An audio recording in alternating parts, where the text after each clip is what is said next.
live next to someone like you who needs one. Do you get that? Ma'am, this isn't about needs. This is about the Second Amendment, which says I have a right to a weapon. You have a right to own a musket, according to the Second Amendment. What the is a musket gonna do today for protection? Are you serious? You need to read the Second Amendment, understand what it means. The national gun control debate hit a little closer to home during Glendale's annual gun show this past Saturday. Recently, the heated debate has caught fire in the wake of a number of highly publicized shootings, like the Sandy Hook Elementary School massacre in Newtown, Connecticut, just days before this past Christmas. Members of the liberal Occupy Democracy Pasadena organization picketed the gun show to speak out for increased gun control measures.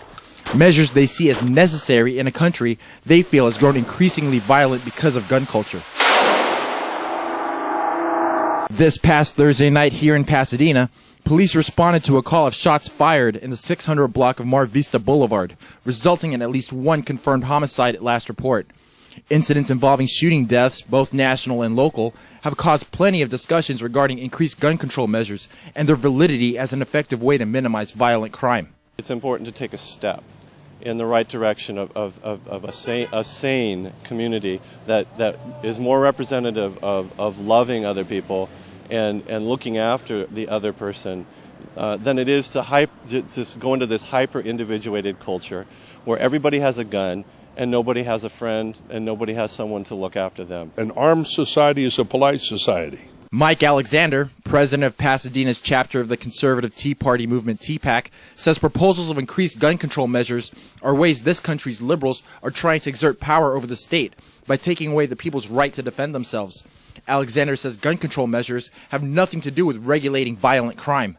Chanting the liberal line for me, so here's what, if you had the liberal that you're quoting, if I had that liberal here with a room temperature IQ and no devotion to the truth, I'd ask him, say, hey, you guys run Chicago, you guys run Detroit, you guys run the city of Los Angeles, you run the county of Los Angeles, where you can't even hardly get a concealed weapons permit in this county.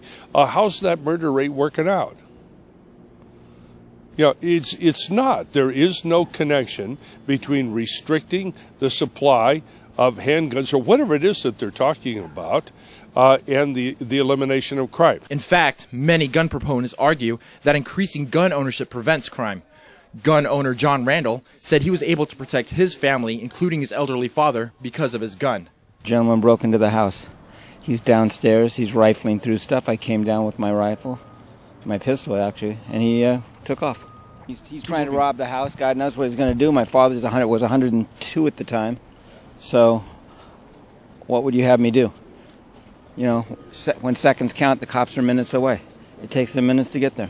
So yes, a gun did protect my family and protect my civil liberties, if you will. We asked Patrick and Maddie Gavel-Briggs, spokesman for Occupy Democracy Pasadena, about how effective gun control measures would be with respect to criminals and their means of obtaining firearms. Let me ask you this. If by gun control you want to regulate crime and the people who are committing crimes are criminals who didn't even get guns by what you would call the most legitimate of channels, I mean, is that really going to stop guns from getting in the wrong hands? And isn't the real people who are suffering are, in all fairness, law-abiding citizens?